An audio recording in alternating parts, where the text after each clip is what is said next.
Everything is falling down for you guys because people perceive you as bullies. Blake Lively's lawyer has officially thrown the towel, and honestly, who can blame him? How the New York Times actively vouched for the veracity of its false narrative. After months of fake claims, media stunts, and courtroom chaos, even he couldn't offend the circus anymore. This wasn't justice. It was a PR meltdown dragging innocent people and legal sanity straight into the trash. We actually want all evidence to come out that's proper and appropriate evidence. Imagine being so deep in your own fantasy world that your own lawyer throws up his hands, wipes the sweat off his forehead, and says, "You know, what I'd rather represent a parking ticket." Because that's exactly what just happened after months of legal theater that felt more like a scripted Netflix drama than an actual lawsuit. Blake Lively's legal team just walked out, not ease out, not resign quietly. They quit like they were escaping a sinking ship loaded with PR grenades and tantrums and legal ease. That you're not defined by anything any man has ever done to you or will ever do to you, that your identity is you and you define that. Let's talk about what pushed this legal professional to the edge, Blake, alongside her ever so silent, but somehow always involved husband Ryan Reynolds went full toddler in a toy store mode. In court, they weren't filing motions, they were flinging them. We're talking multiple Rule 11 sanctions, shameless attempts to quash subpoenas. And yes, because of course they dragged Taylor Swift's name into their mess like that was somehow going to fix anything. Spoiler alert, didn't it backfired so hard the courtroom probably still smells like burnt reputation. We actually want all evidence to come out that's proper and appropriate evidence. And then came May 13th, marked that date, because that's when all hell broke loose on paper. Brian Friedman's team, aka the ones actually behaving like grown-ups in the circus, dropped an explosive letter that pretty much handed Blake and Ryan their own egos on a silver platter. They called Blake's tactics legally frivolous and emotionally manipulative. It was monstrous what she did, and she's got to pay for it. Live birth porn. When lawyers start describing legal strategies like toxic relationships, you know it's time to run. And that's what Blake's team did. They didn't just quit. They rebelled. It was a loud clapping exit from a woman who's turned the courtroom into her personal stage and expected applause. I have to be a full-blown, I am sorry, I lied, I am a terrible person, tail in between the legs, and that's what we deserve.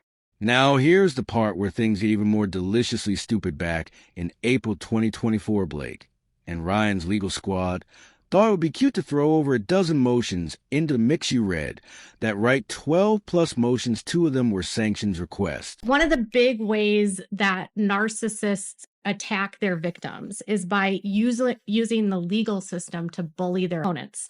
So according to them, these are some of the common tactics you'll see of them in court. One filed by Blake's personal lawyer, the other by Ryan's personal pick, Michael Goddell, because God forbid he let his wife have lost all the cringe moments to herself. These weren't well thought out legal arguments. Either they were described, and I'm quoting insiders here, as literal copy-paste jobs. Just kind of had her down to a prototype and said, I'm going to pump the brakes and see what happens. And then when Brian Friedman came back with the facts, they were just undeniable. You know, it was undeniable. This avalanche of legal diarrhea came right after they were exposed to the Van Sham lawsuit. Yes, that fake legal stunt they tried to use like a backdoor attack on Justin Baldoni and the Wayfair folks.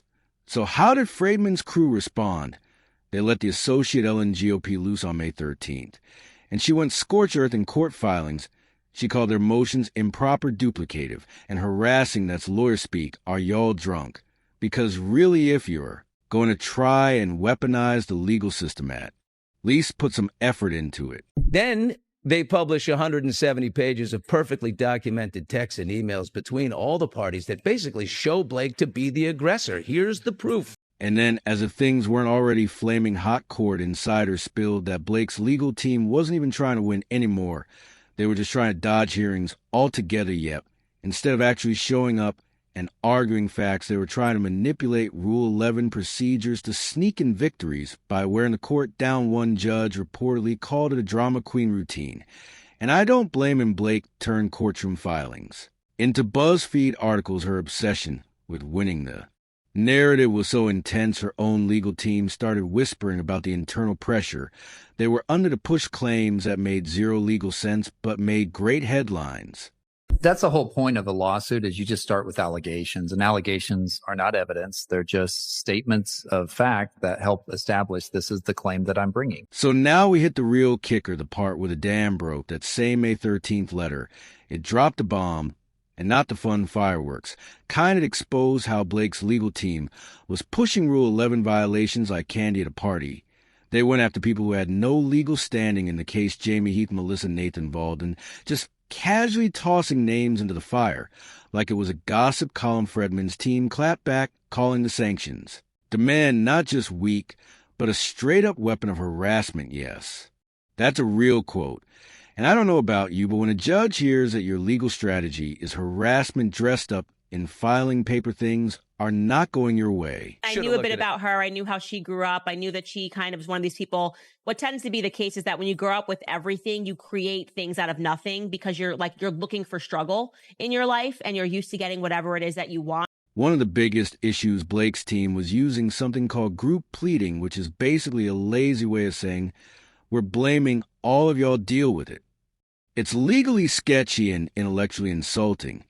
And the best part, even if it were a real problem, it's fixable. It's what they call a curable defect in court, not something you start flinging sanctions over, which makes Blake's strategy about a sound as her judgment in choosing co-defendants. And how this filing is pure comedy and insanity.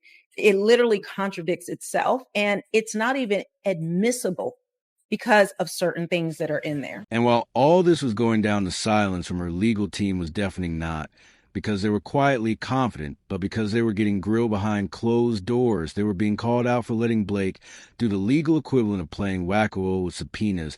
She wanted gag orders slapped on critics, discovery silenced, and subpoenas dodged like it was a TikTok challenge. And her legal team, they just stood there proudly trying to remember how much student debt they were, still paying off to deal with this disaster. Do not believe Blake Lively is that. But again, you can clearly see, in my opinion, the narcissism at bare minimum that's going on with her.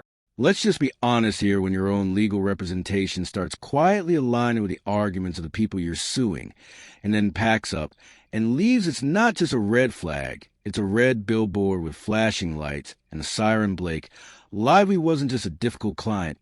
She became a liability. So massive her lawyers would rather risk working retail during tax season and file another motion on her behalf. This isn't how court works. This isn't how law works. And this sure as hell isn't how justice works. But it is how Blake Lively worked, performative, petty, and completely out of touch with reality. And her lawyer, well, he finally got the memo. You guys were complicit here. You guys were involved in this every step of the way. Let's get something straight. When a lawyer realizes he's not working on a lawsuit, but starring in a deranged press release written by a fame-hungry actress who thinks Deadpool memes count as legal arguments, it's time to run. And Blake Lively's now former legal team, they ran like the building was on fire. And she was holding the match. This wasn't about law or justice or facts. This was about image control, press manipulation, narrative engineering. And the second her legal team caught on that day, we're defending a PR-addicted narcissist they tapped out fast. The false accusations forces the opponent to be on the defensive and causes the court system to frown when the opponent makes a similar charge against the narcissist. Do you see that? So they've already said, we're going to file sanctions for Van Sham lawsuit, and your attorneys are acting unethically, and you have filed a frivolous lawsuit against us. That's what Wayfair has said. You'd think that after filing a ridiculous number of sanctions and blowing up over every subpoena, she'd eventually start focusing on evidence. But nope, according to people close to the team, Blake and her lovable legal genius Ryan Reynolds actually asked their attorneys to include tweets, tabloid headlines, and yes, Deadpool jokes in official court filings. I'm not kidding, this woman genuinely thought a superhero punchline would be persuasive in a federal courtroom. We're now living in an age where Blake Lively's legal strategy is indistinguishable from a BuzzFeed quiz. Yeah, and again, at the same time, Nathan assembled a team that could dominate social media through full social account takedowns by starting threads of theories and... Hold that thought. Here we go. Generally working to change the narrative. So it's impossible to know how much they planted and how much of it originated organically. Well, wait a minute. But way it gets better, one of the actual filings submitted to court included a section where Blake's team questioned whether Disney was complicit in Ryan using shareholder revenues for a personal grudge, yet apparently this lawsuit wasn't enough drama. So they decided to drag Disney into it too, like Mickey Mouse was somewhere in a boardroom plotting Ryan's courtroom revenge. They try to argue that a pool scene in Deadpool and Wolverine, yes, a literal movie clip, was somehow evidence that Ryan mocked Justin Baldoni because, of course, when your legal argument has no leg to stand on, you start quoting superhero movies and pretend it's testimony. Senseless motions and hearings in order to delay the process. They will file senseless motions, excessive hearings, and multiple postponements. This is again done to drain the financial resources of the opponent and create an atmosphere of the never-ending lawsuit. The lawyers were done mentally, spiritually, legally done. One source said it best: this wasn't legal strategy. It was a PR stunt gone rogue. The legal team had signed on for a lawsuit, not a cinematic universe, Blake. Lively wasn't trying to win in court. She was trying to trend on Twitter. She didn't want to submit evidence. She wanted to submit vibes, and her lawyers, bless their broken spirits, finally realized they weren't defending a client. They were ghostwriting for a walking press release with a god. Complex, and then came the clapback of the century. Brian Friedman, cool as ever, filed a legal nuke that dismantled Blake's circus from top to bottom. He refused to play into her baiting tactics, and instead filed what can only be described as a surgical takedown. His response shredded Blake's entire motion and accused her of manufacturing drama for media play. That one line alone probably made Blake's lawyer consider a different career path, maybe yoga, maybe go farming, anything but this. Even the judge wasn't having it. Blake's request of sanction for Friedman, completely denied, ruled legally hollow, just like the claims she's been parading around since day one. And to make it even worse, the court actually warned her team that their repeated attempts to silence their critics bordered on First Amendment violations. Yes, that's how far gone Blake was. She wasn't just trying to win a lawsuit anymore. She was trying to gag anyone who didn't write nice things about her on the internet at that point. Her lawyer had seen enough word as he flat out refused to sign any more filings unless Blake's entire strategy changed, which of course it didn't, because why adjust when you can triple down on your own delusion, right, rather than scale back to insanity? Blake just kept charging forward like she genuinely believed she was a misunderstood protagonist in a courtroom rom-com, except no one was laughing, not even her own team.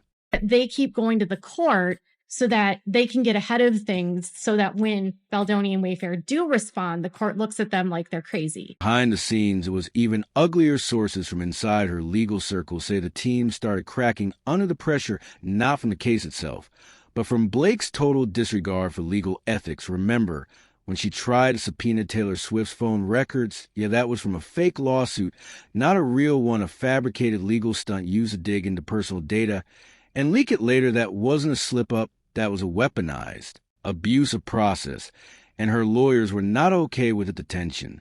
Got so bad that even Michael Godd's own sanctions filing was rejected by his own firm partners because they said it was redundant and emotionally driven. You heard that right. Even the people who work for him were like, hey man, this is unhinged chill.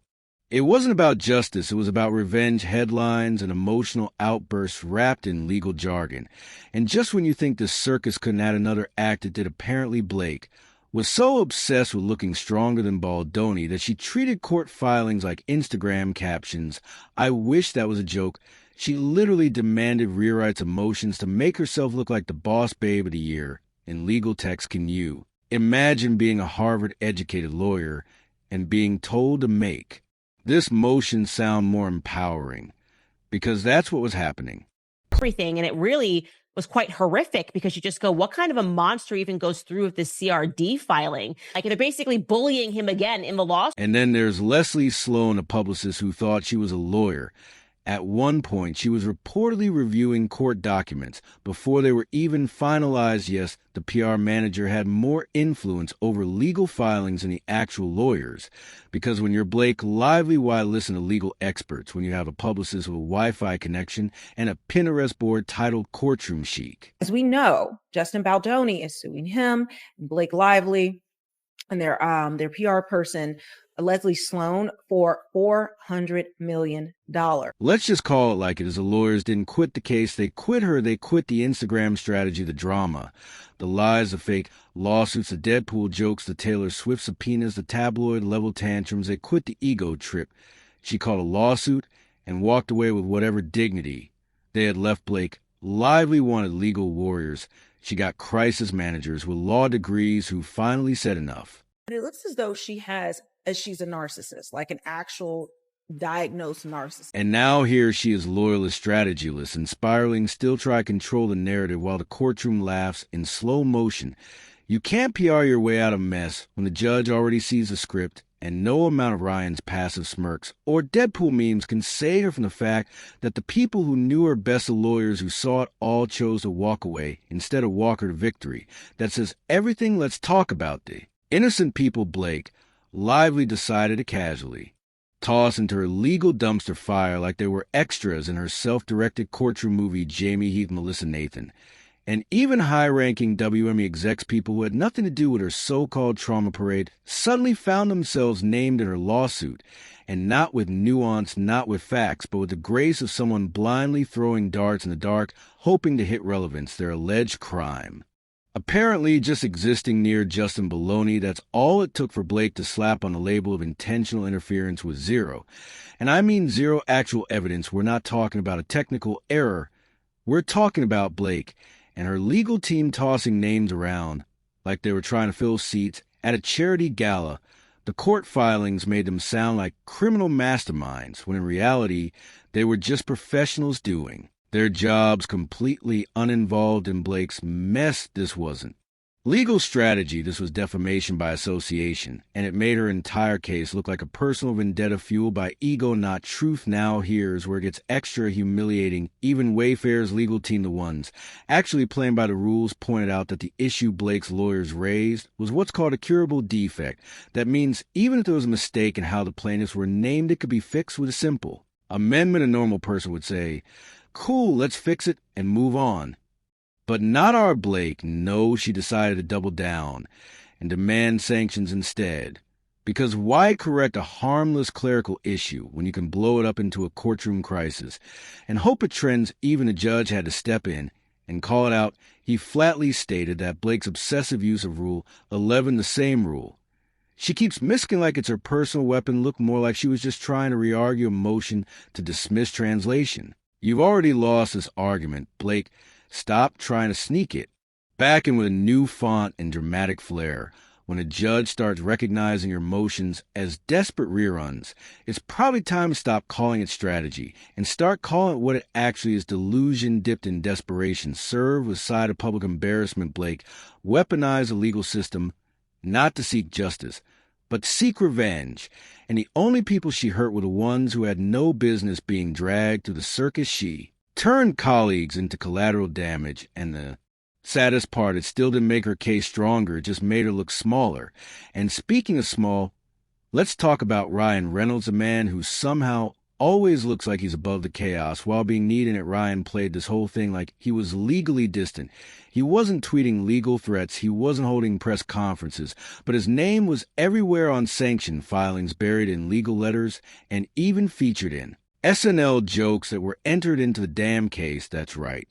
Saturday Night Live jokes became part of an actual legal discussion, and Ryan's role in that mess was very much not invisible. Fredman's team, being the only adult in the room, brought up a very serious question.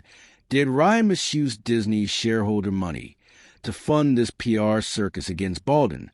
Because so that's not just shady, that's SEC-level scrutiny waiting to happen. You can't dip into Mickey Mouse's wallet to settle personal scores and not expect the federal government to raise an eyebrow. And let's not forget the now infamous pool scene in Deadpool and Wolverine. Apparently, Ryan's big brain move was to use an actual film clip to mock Justin Baldoni, even while his wife was supposedly recovering from severe emotional damage. If your wife is truly traumatized, you don't stage punchlines about her alleged abuser in a Marvel movie. You don't wink at the camera while dragging someone through court. And guess what the judge likely noticed? Ryan's entire role in this disaster has been classic PR. Misdirection, pretend you're not involved, quietly fan the flames, and let your wife take the fall when things implode. Except this time the courts aren't by it. The same guy who used a trend for being funny online is now trending for being legally entangled in a lawsuit that could cost him more than just a few awkward headlines. This isn't a meme war anymore, this is court. And the jokes, they're starting to look like confessions. And finally, let's talk about the mess that's left Blake's lawyers.